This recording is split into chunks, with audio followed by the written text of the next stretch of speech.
नमस्कार दोस्तों, स्वागत है आप सबका फिर से ट्रैकिंग स्टडी चैनल पर। तो दोस्तों, जैसे कि आप थंबनेल पे ऑलरेडी देख चुके हो कि आज के इस वीडियो में हम डाइजेस्टिव सिस्टम के ऊपर कुछ न्यू रिसर्चेस जो हुई हैं उसके ऊपर बात करने वाले हैं। एंड आप सबके लिए भी ये शॉकिंग होगा कि कैसे डाइजेस्टिव सिस्टम के प्रॉब्लम्स के साथ सडन एंड अनएक्सपेक्टेड डेथ हो सकती है।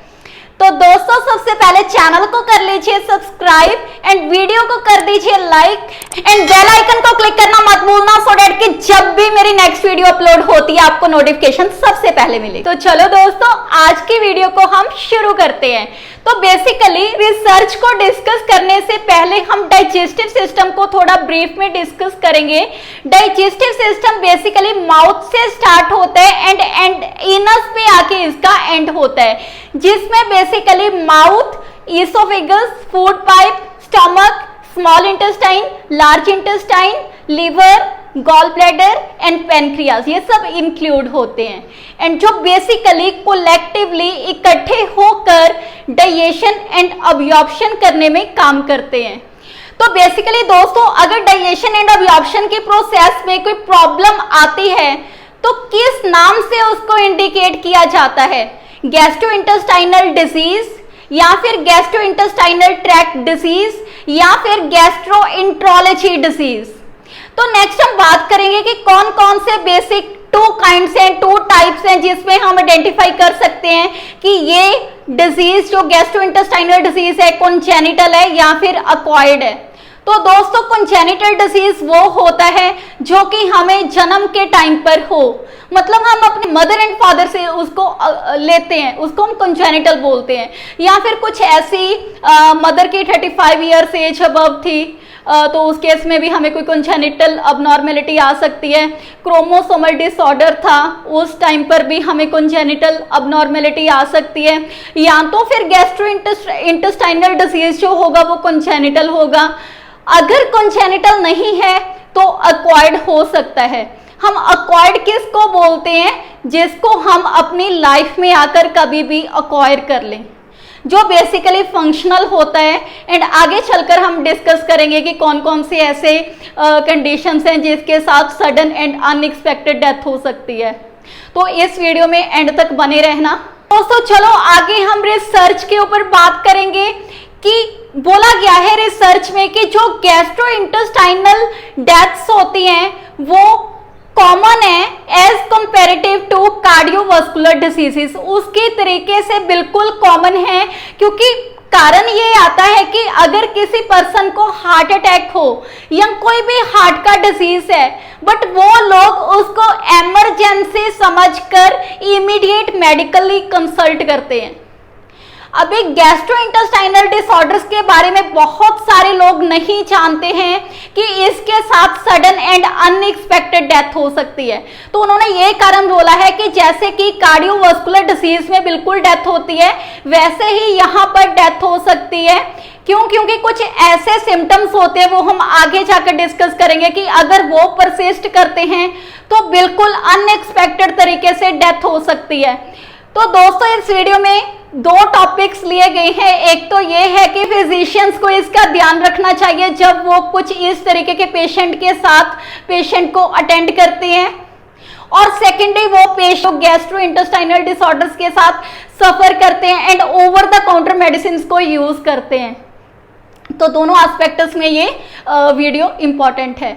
तो फिजिशियंस को इस रिसर्च में बोला गया है कि जब एक फिजिशियन एक पेशेंट को अटेंड करता है तो उस टाइम पर उसके जो सब क्लिनिकल साइंस हैं उसके ऊपर बात नहीं की जाती। अगर कोई पर्सन अपनी पुरानी हिस्ट्री भी बताता है तो उस टाइम पर उसको थोड़ा माइनर समझा जाता है। तो उन्होंने बोला है कि लास्ट कितने टाइम से उनको सिम्टम्स प्रेजेंट थे, तो उस टाइम से अभी तक लेके जो भी अंदर अभी तक इश्यू आए हैं तो उनके अकॉर्डिंग उनका ट्रीटमेंट नहीं होता बहुत सारे केसेस में। तो इसकी वजह से उन लोगों की डेथ हो जाती है।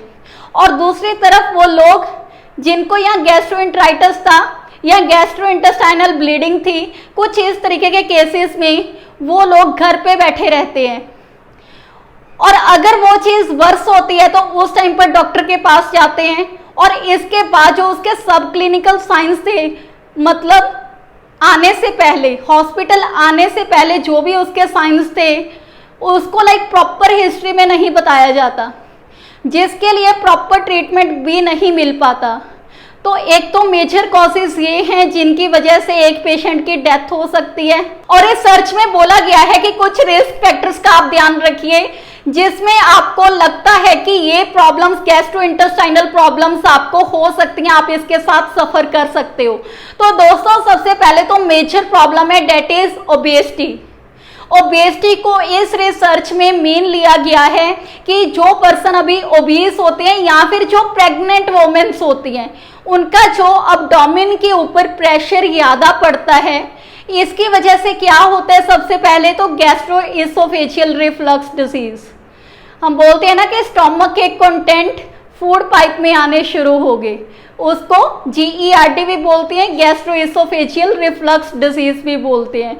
एक तो ये मेजर इशू है जिसकी वजह से आप सोच सकते हो कि अगर ये आप में परसिस्ट करता है तो आपको मेडिकल अटेंशन की ज़रूरत है, आपको इन फ्यूचर जाकर गैस्ट्रोइंटेस्टाइनल प्रॉब्लम आ सकती है, आप डाइटिशियन के साथ कंसल्ट कर सकते हो।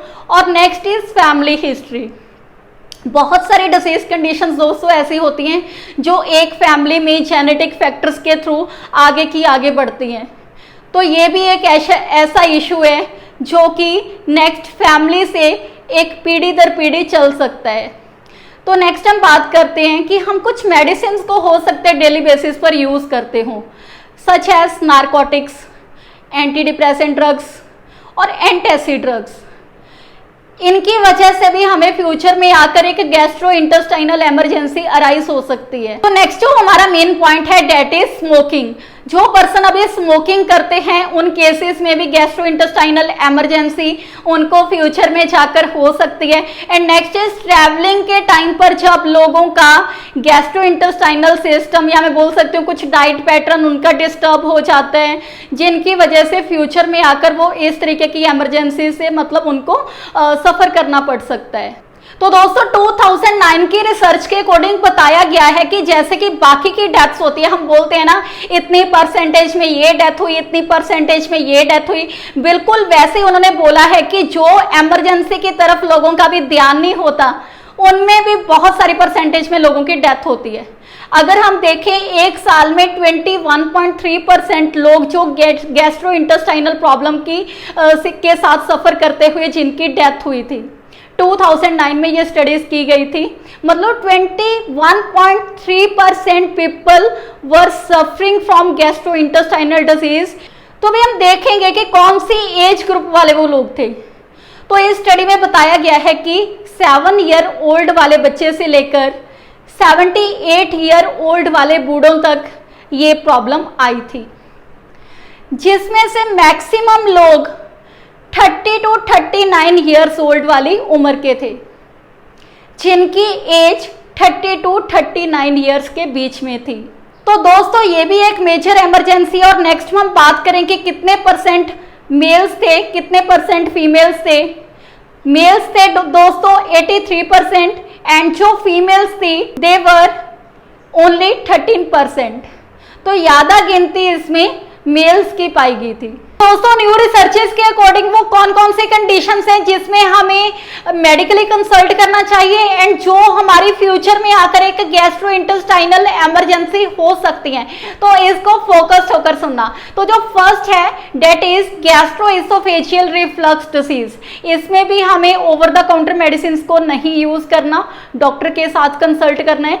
Next is peptic ulcer disease. अगर आपके स्टोमक में अल्सर है तो भी आपको डॉक्टर को कंसल्ट करना चाहिए, क्योंकि फ्यूचर में जाकर वो स्टोमक का कैंसर कॉज कर सकते हैं। Next is gastritis. आपके स्टोमक में इन्फ्लामेशन है तो भी आपको डॉक्टर के साथ कंसल्ट करना चाहिए। स्टोमक फ्लू है तो भी आपको डॉक्टर को जाकर कंसल्ट करना चाहिए।